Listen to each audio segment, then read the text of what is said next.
All right. Is that? Let me see if there's anything I can do about that real quick.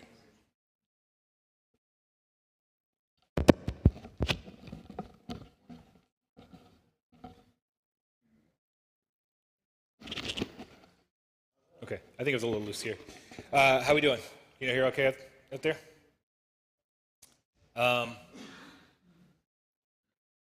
Interestingly, oh, there it is. Okay, cool. Well, good morning, class. I've already been given the thumbs up. We're a couple minutes late because we want to make sure that anybody tuning into the live stream can actually hear. And we were having some technical issues. Guys, I've missed you. Welcome back. It's so good to see you. We are studying the book of Genesis. Can you believe it?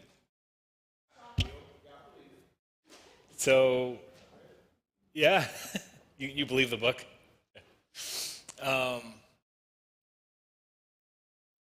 We're on chapter 48 out of 50, or 42 out of 50, and so let's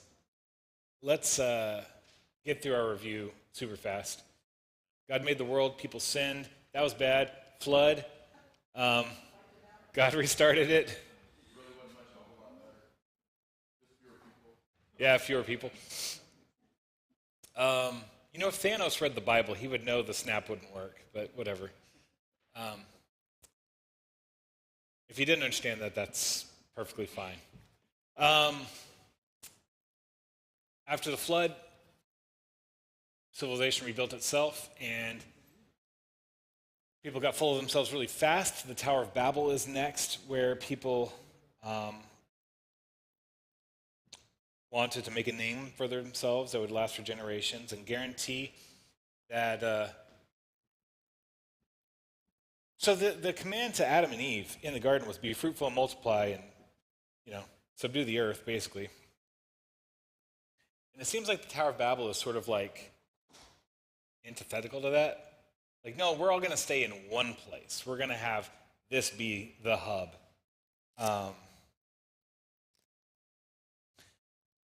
Interestingly, in the book of Genesis, cities aren't real great. It's like definitely land and pastoral things seem to be where life is good. We don't get a whole lot of city stuff. Tower of Babel, that's bad. Lot and in the city of Sodom, that's pretty bad. Whereas Abraham opted for open space, right? So anyways, after the Tower of Babel, we rapidly get to the story of Abraham. Abraham was actually named Abram at birth, child of,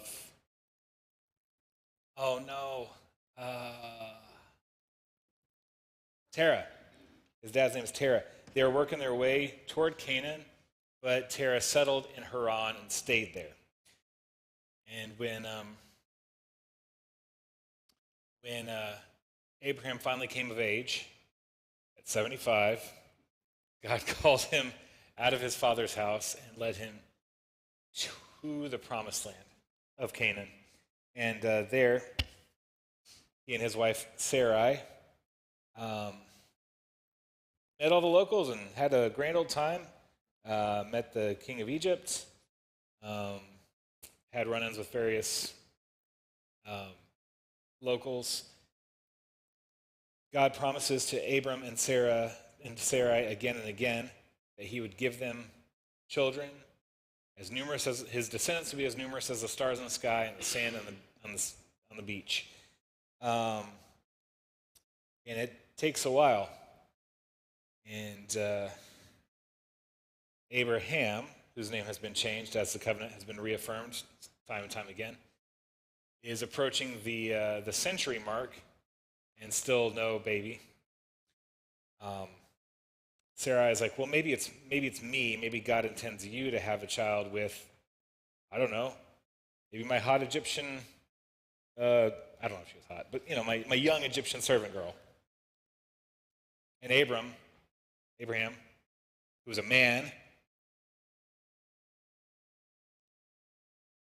gives in to his weakness and says, sure, maybe you're right, rather than holding fast to at least the implicit promise of God, right? God never told him, take another wife. He just said, I will give you descendants.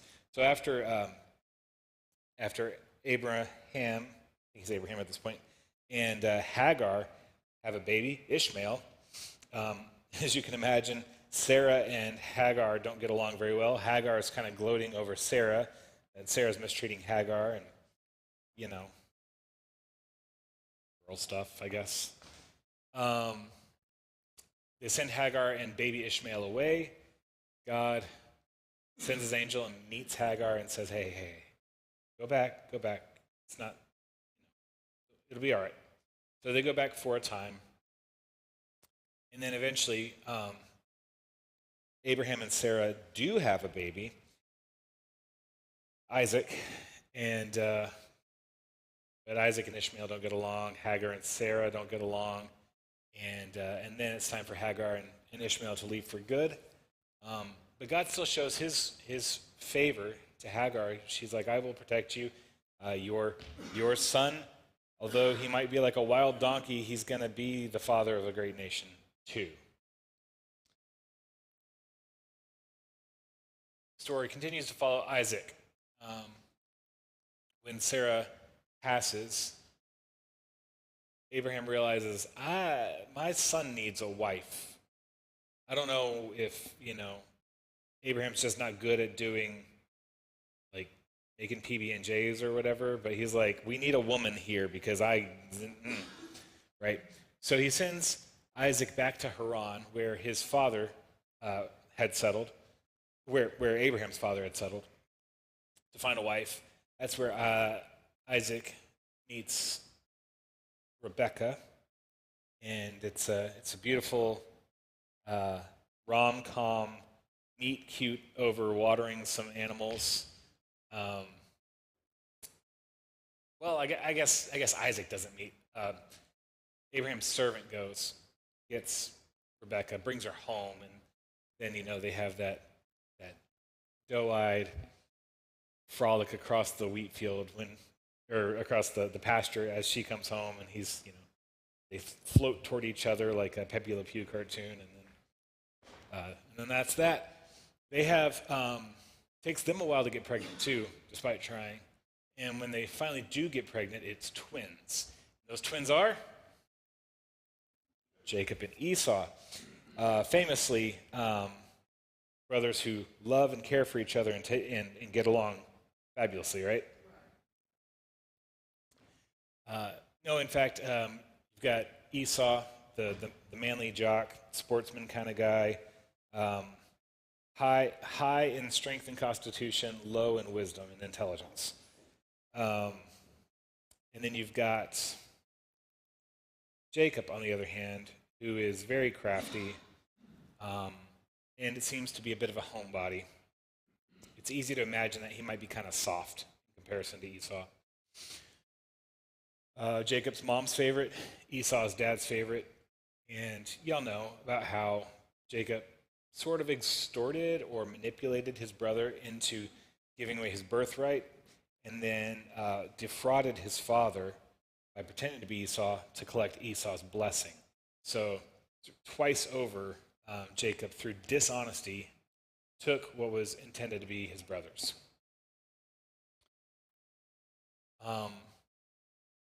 And Esau's over it. And he says to himself, when Dad dies, I'm going to kill my brother, and then I'll feel a lot better. Which is a weird thing to say out loud. But he did, because servants in their household heard it. Word got to Rebecca, and she thought, you know what? You know what Jacob needs? He needs to be somewhere else. So she convinces Isaac to send Jacob back to Haran to find a wife. Worked out for your dad, worked out for you. It'll work out for him too. Especially because Esau had already married a couple Canaanite girls, and they made life miserable. So Jacob gets sent away to Haran, and he is brought into the house of his uncle Laban. Laban has two daughters, Rachel and Leah, And Rachel, we're told, had was beautiful. And Leah, we're told, had dull eyes, whatever that means. It seems to be sort of a euphemism for she was a little bit less beautiful. Jacob is instantly in love with Rachel, and his uncle says, well, if you want to marry Rachel, you'll have to work for me for 7 years. That sounds fine. So Jacob works for Laban for 7 years, and the years, it says in the Bible, the years flew by because of his great love for Rachel. So the big day happens, wedding, feast. Sure, there is merriment and imbibing of adult beverages. And, that evening in the dark and romantic setting of the marital tent, I'm inferring, Jacob lies with his bride. And in the morning, he discovers that his bride is Leah. That's right, Leah. And he feels tricked and betrayed. And, gosh, you got to feel for poor Leah. Like, how does she feel about this whole situation? But nevertheless, Laban, he plays it off. Oh, well, in our culture, you can't marry off the younger daughter before the older, so you had to marry the older daughter. But if you want to marry the younger daughter, that's fine for the low, low price of another 7 years of labor. Jacob says, okay. Again, I feel for Leah because imagine that your husband's going to work every day so that he can marry your sister. 7 years. But so it is. After 7 years, he does marry Rachel, and Laban says, Jacob and Laban sort of negotiate, hey, I want to go start a life with your daughters. I'm going to need something of my own. That's Laban's position. That's Jacob's position. So they negotiate a deal about sorting out the sheep and goats. We've talked about that. I'm not going to spend any time on that. But it takes him another several years before he finally breaks away. And when he breaks away, he's like making a getaway because at this point, he definitely doesn't trust Laban. And Laban does track him down, but they do part on amicable terms. So now, where is Jacob headed to? After leaving Laban's house, where is he headed to? What's up? Yeah, he's going back to Canaan, right? And that means that he is going to encounter, most likely, Esau. Now, what Jacob probably doesn't know is, has my father passed yet? They don't have cell phones. They don't have a post office. And unless somebody was sending messengers back and forth, there is no way he would know. Did father pass yet? Don't know. Is Esau still angry? Don't know. But the smart assumption is, yes. But he's got to go anyways. So he's going, and he's decided with the fabulous wealth that he's amassed, he would try and soften his brother's anger by giving him gifts and gifts and gifts. And so he's doing that, and Esau, receives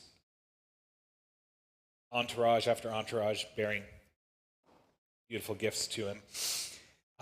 And it's just about time for Jacob to meet him in person. So he breaks up his family into 4 groups based on the mother, right?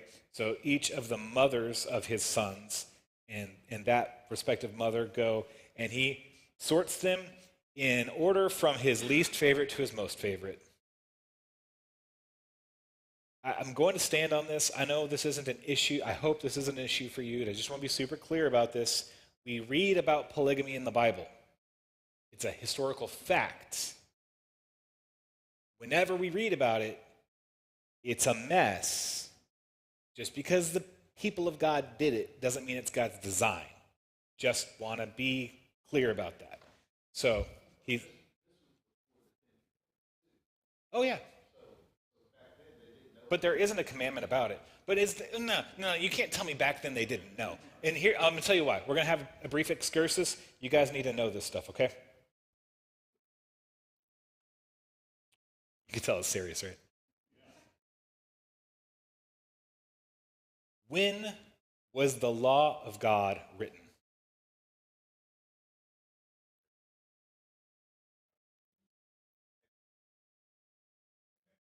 In the Exodus. I'm sorry, no. No. What did you say? When God breathed it into Adam. I think that's pretty close to how I'd answer. I would suggest to you that the law of God was written starting on the first day of creation.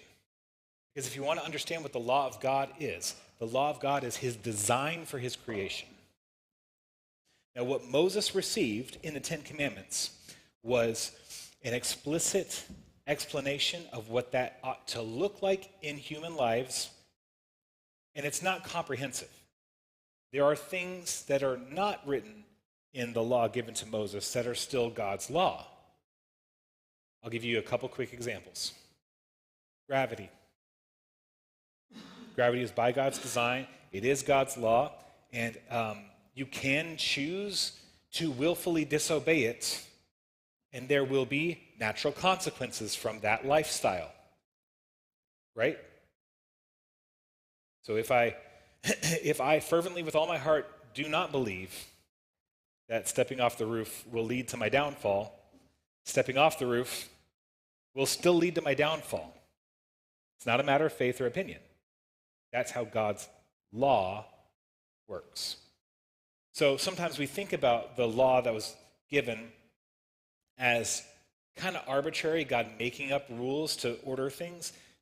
That's not the best way to understand it. The best way to now, you could apply that to some of the civil things, and some of the like ceremonial laws where they talk about the different kinds of sacrifices and stuff. Those tend to have a slightly different purpose in which, as a Christian, I can say the way that is ordered was to help prepare people and remind people about the Savior.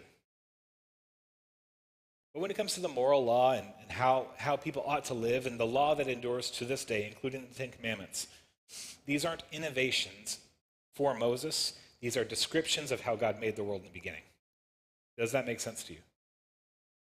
So you could say, well, Moses hadn't received the Ten Commandments, so they wouldn't know that it was wrong. When Cain killed Abel, I don't think he didn't know it was wrong.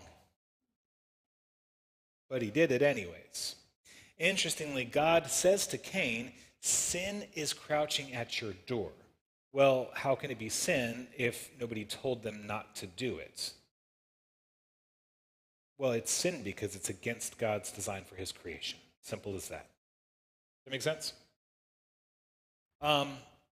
Helpful, too, as we engage with a world who doesn't agree necessarily with God's law, that for us, it's not a matter of arbitrary or decisions. It's like, well, it doesn't matter how you feel about whether or not that's right or wrong. That's just how God made the world.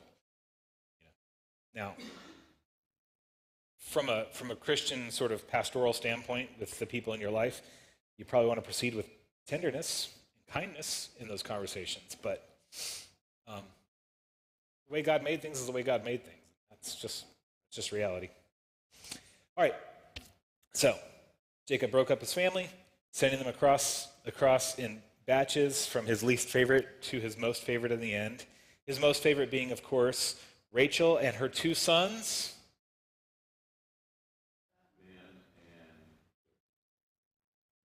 Ben and Joe, that's right. Joseph, the older of the two, and Benjamin, the younger of the two. But Rachel is not with them because Rachel died with complications from the childbirth is kind of how it reads. So Benjamin and Joseph are all he has left of the woman that he worked 14 years to marry. So keep that in mind as we read the story going forward. Anyways, it's about time for him to cross over and see Esau, but there is some dude there who challenges him to a wrestling match, and he engages with it. And Jacob understands somehow that who he's wrestling with is an angel of the Lord, right? Whether this is God himself or an angel of God. They wrestle, they contend, and they struggle all night long, which sort of indicates to me that his time working for Laban has really toughened him up, hardened him, you know? If he was like a soft kind of homebody when he left, the years have really, made him more masculine, if you want to think about it in those terms. And he's stubborn, like he won't let go. And the angel actually pops his hip so that he's injured. To wrap it up, he's like, the sun's coming up, we can't do this, we're done. Pop, right? And still he won't let go unless he gets a blessing. And that's when his name is changed from Jacob to, come on, Israel. And Israel means wrestles with God or struggles with God. So now an injured Jacob, if he had any hope of going toe-to-toe with Esau physically after all of the physical conditioning he had, that's shot now because he's limping. He has to walk with a walking stick. So the story of Jacob really is a story of being brought low and humbled, and God blessing him. The more he is humbled, the more God seems to bless him. When he finally meets with Esau, Esau's not mad. They hug, they embrace, they cry. They share a good cry. It's a beautiful reunion. Meets the family. It's great. But there's still a little bit of, they're still not sure if they can trust each other, and they do wind up going their own ways. And that brings us to old man Israel. He's got these 12 sons. His favorite, of course, is Joseph, followed by Benjamin, and then all the other sons. And which is, isn't the firstborn supposed to be the favorite or whatever? But Joseph's pretty low in the birth order. Oh man, time's getting away from me. All right. So, anyways, Joseph is sort of a manager of his brothers, which is gross. They're all herdsmen, and Joseph, his job is basically to go spy and snitch. That's what his dad values. Like, hey, go tell me what your brothers are doing. And he comes back, and it said that if they're doing anything wrong, Joseph tells his dad. Let's layer on top of that his dad gave him this fancy coat. Different translations will say a coat of many colors. Many of us, that's how we think of it. Modern scholarship seems to think it might be more like a coat of sleeves. So maybe something with long and impractical sleeves to just kind of be like high fashion, but low. You can't do good manual labor with a coat like that. Whatever the case is, you can tell his you ever go to a job site and you've got all the people wearing the hard hats, but then you got the guys wearing the white hard hats, and they've got the button-up shirt and the clipboard? You instantly know what they're doing there. Nothing. And that's kind of Joseph, right? Like, you can just see at a distance, oh, this guy didn't come to work. This guy came to make our lives harder. Well, Joseph, with his fancy coat, also is having some dreams now, and he shares his dreams with his brothers, right? One in which there's 12 sheaves of wheat. They're all out there, harvesting, and they're tying up their bundles, and his bundle stands up. And all the other bundles bow down toward his bundle. His brothers are like, what is this? Are you saying that we're going to have to bow down to you?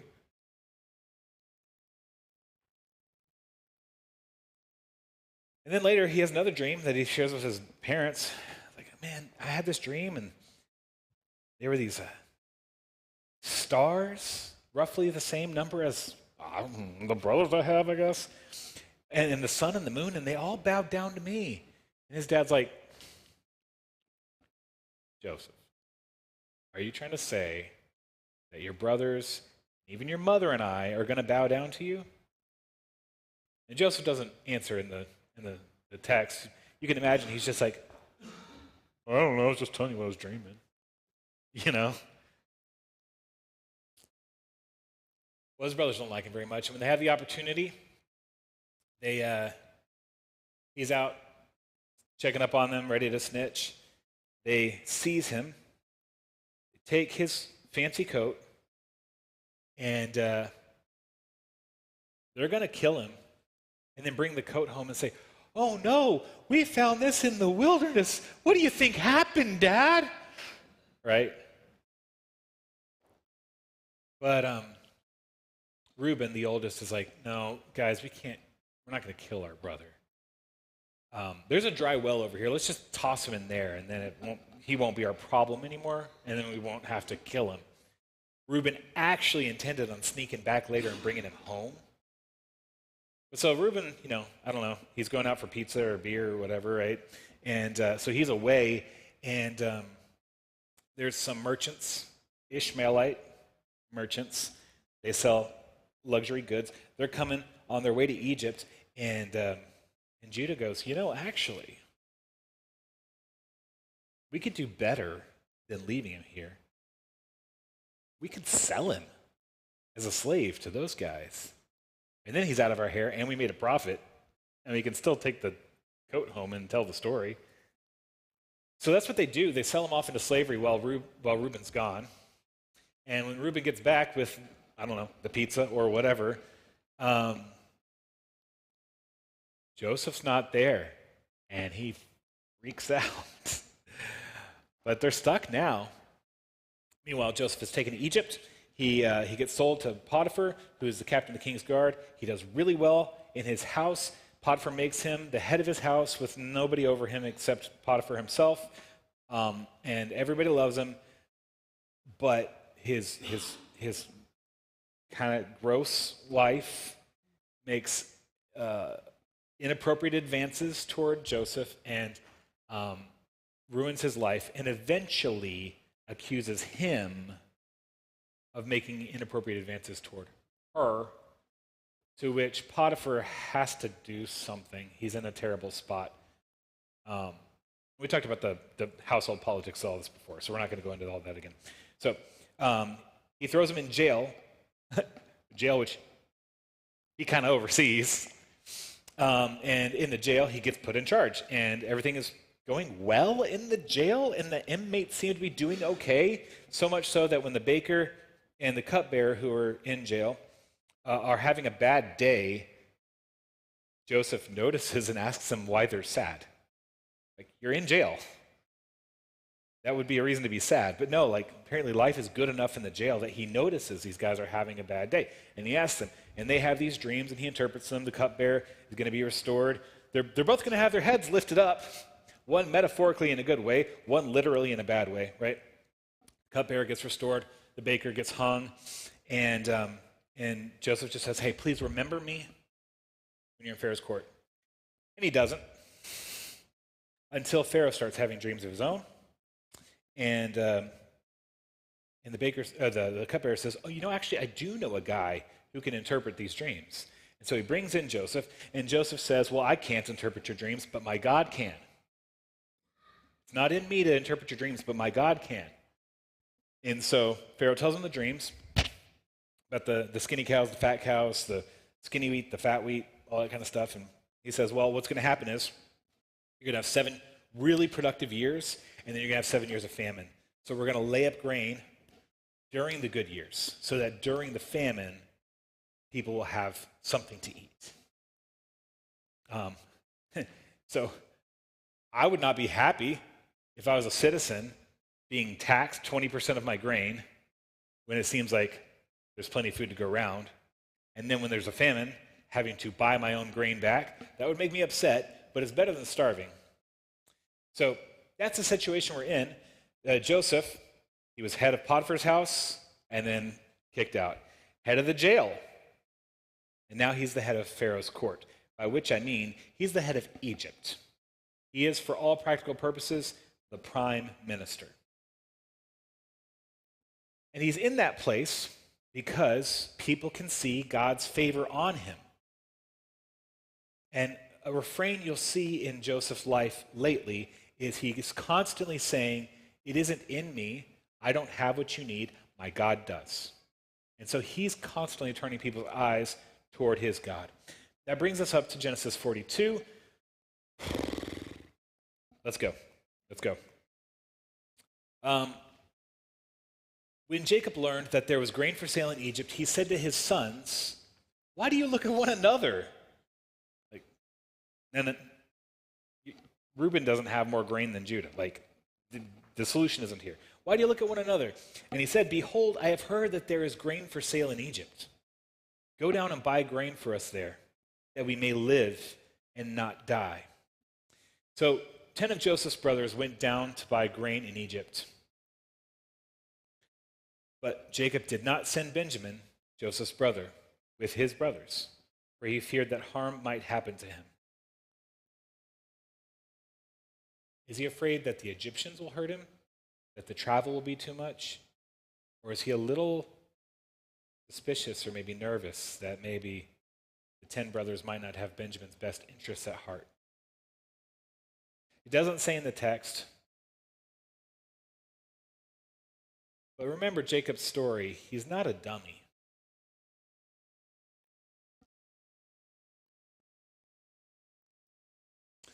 Thus the sons of Israel came to buy among the others who came, for the famine was in the land of Canaan. You'll remember, God gave this vision to the Pharaoh, and he is blessing Egypt. He is not blessing Egypt because Egypt is his chosen redeemed people.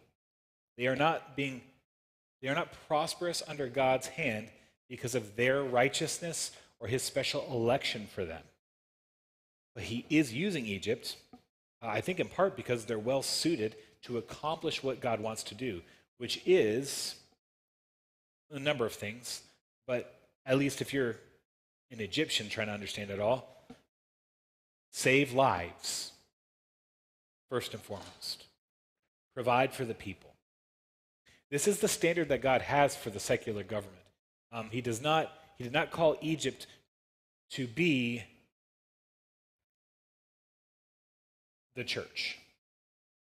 He did use them directly with his blessing to care for the physical needs of the people. All right.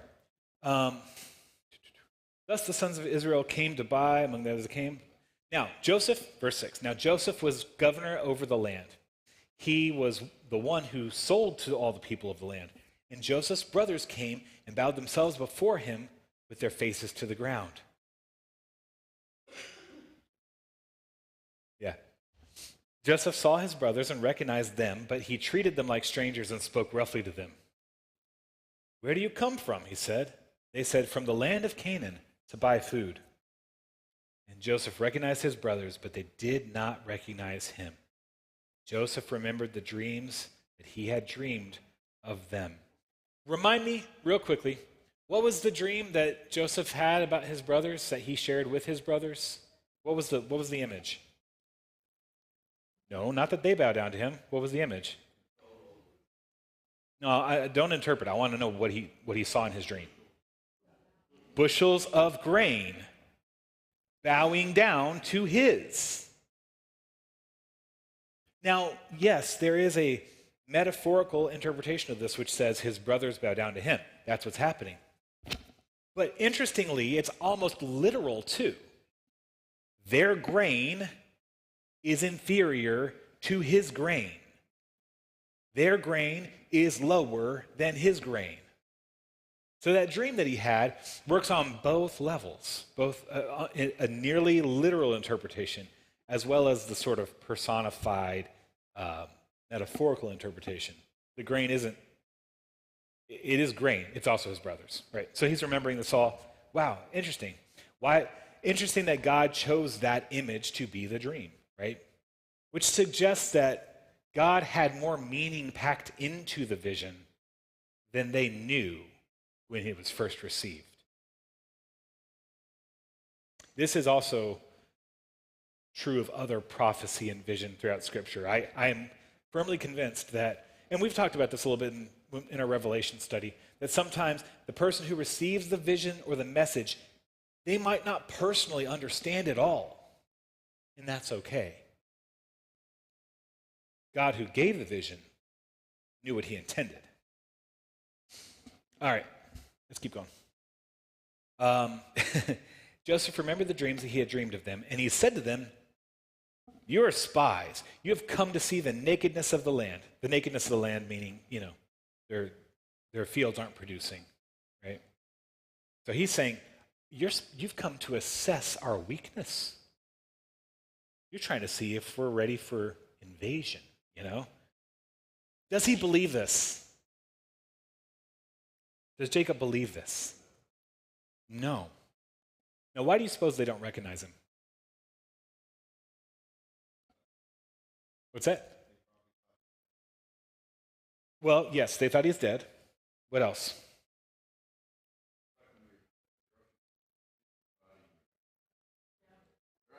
They're out of context, yeah. Moreover, his fashion is not their fashion. When it talked about them bringing him out of prison, they said they shaved him and dressed him for Pharaoh's court. Have you ever seen somebody who has a beard and then they shave it? Yeah. And then, who knows what's going on with his hair? He's wearing a headdress, his weird clothes. And what language do you suppose he's speaking right now? Different language. He's speaking Egyptian, right? He even has an Egyptian name. I don't remember it. It's long. But Pharaoh gave him a new name when he appointed him to his position. So he had an Egyptian name. He's not trying to, he wasn't trying to be in disguise, but he is unrecognizable in his current state. And I don't know if he's just messing with them because he can, if he's trying to test to see if they recognize him. I don't know. But he's going to start down this road. He's going to get stuck in it. So here we go. He says, "You're spies. You've come to see the nakedness of our land." They said to him, "No, my lord, your servants have come to buy food. We're all sons of one man. We are honest men. Your servants have never been spies. Do you remember what Joseph's job was back home? He was the spy." Verse 12, he said to them, "No, it is the nakedness of the land that you've come to see." And they said, "We, your servants, are 12 brothers, the sons of one man in the land of Canaan. And behold, the youngest is this day with our father, and one is no more." No, actually, he is much more. He's actually considerably more. But Joseph said to them, "It is as I said to you, you are spies. By this you shall be tested. By the life of Pharaoh, you shall not go from this place unless your youngest brother comes here. Send one of you. Let him bring your brother while you remain confined, and that your words may be tested whether there is truth in you, or else by the life of Pharaoh, surely you are spies." He put them all in custody for 3 days. Okay. Does this make sense? You're spies. I'll know you're not a spy if you bring your younger brother back. This makes no sense. They could bring anybody back and say it's their younger brother. This is not a good test of whether they're not spies. However, have you ever been pulled over by a police officer and they ask you a simple question and you go, right? I think that's what's happening to them right now, right? They're rattled, they're jittered. They don't know this weird guy and their weird customs, and they're at his mercy, right? But what is Joseph doing? Why is he demanding this? Who's back home? What's Benjamin's relationship to Joseph?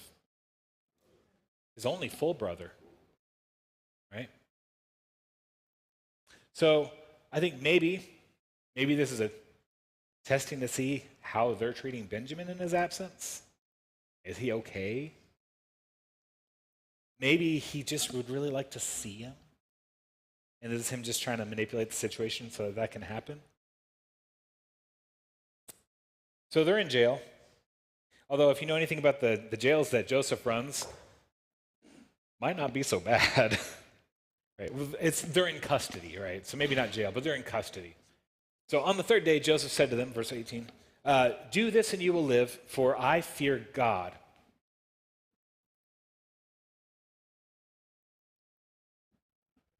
He's letting the mask slip a little bit here, right? And he didn't say, I'm one of you.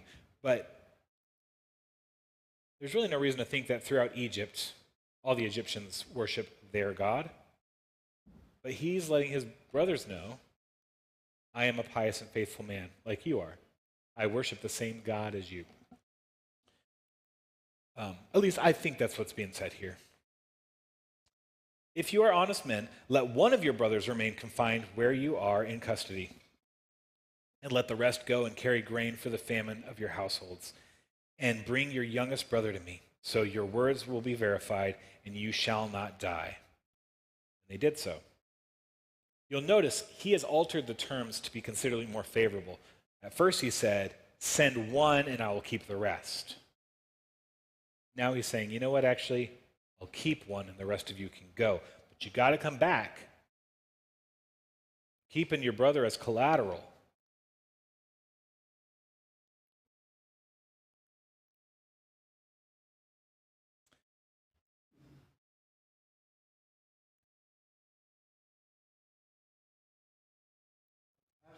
Yeah.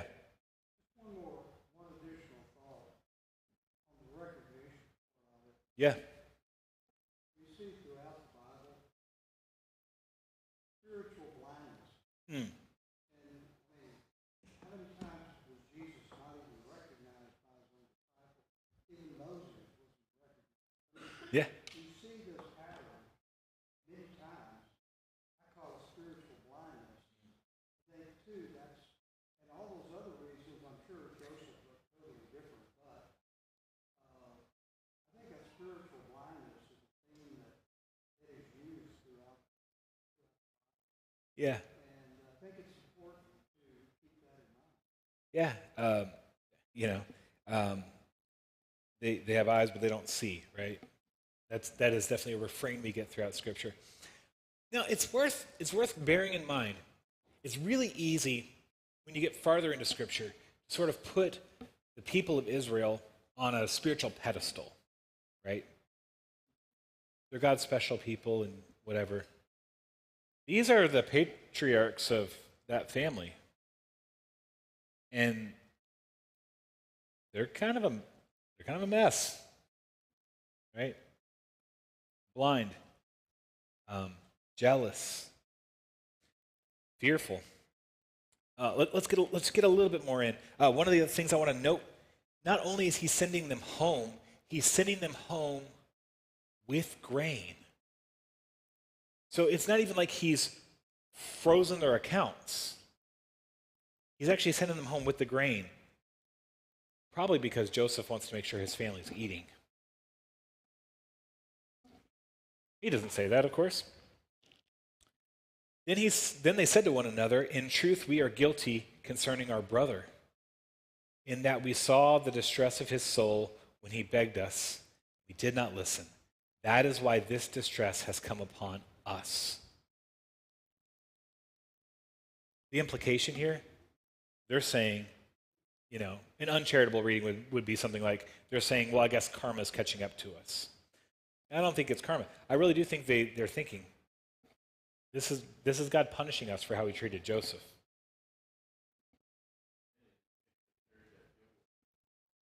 Yeah, they carried that guilt with them a long time.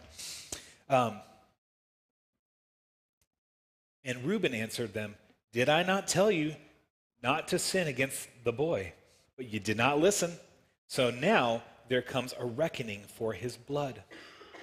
Remember God talked about avenging Abel? They did not know that Joseph understood them, for there was an interpreter between them. Have y'all ever been in that situation where people are speaking another language around you, thinking that you don't know, but you actually speak that language, and it's sort of like... So Joseph is hearing this conversation, the guilt that they hold, the fear that they have. Reuben saying, man, I told you not to hurt our brother, and now here we are, and it's biting us, right? So Joseph's hearing this, and he's understanding it. Then he turned away from them and wept. And he returned to them and spoke to them.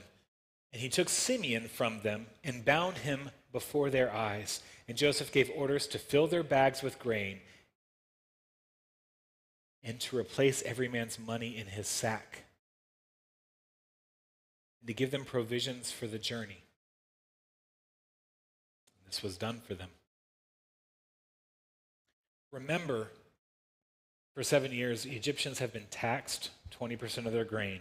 And now that the famine has come, the grain is being sold back to them and to the surrounding people. What price has Joseph taken for this grain? Nothing. The money they gave him, he put right back in their sacks.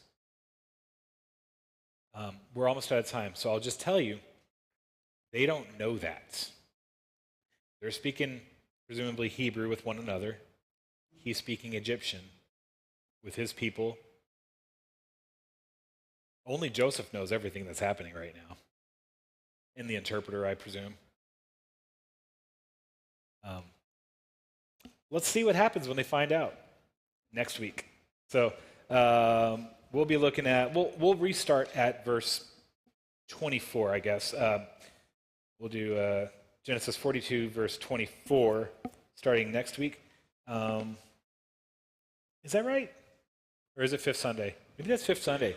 So we'll do it in 2 weeks. We got our fellowship next week. So anyways, go freshen up your coffee, do what you got to do.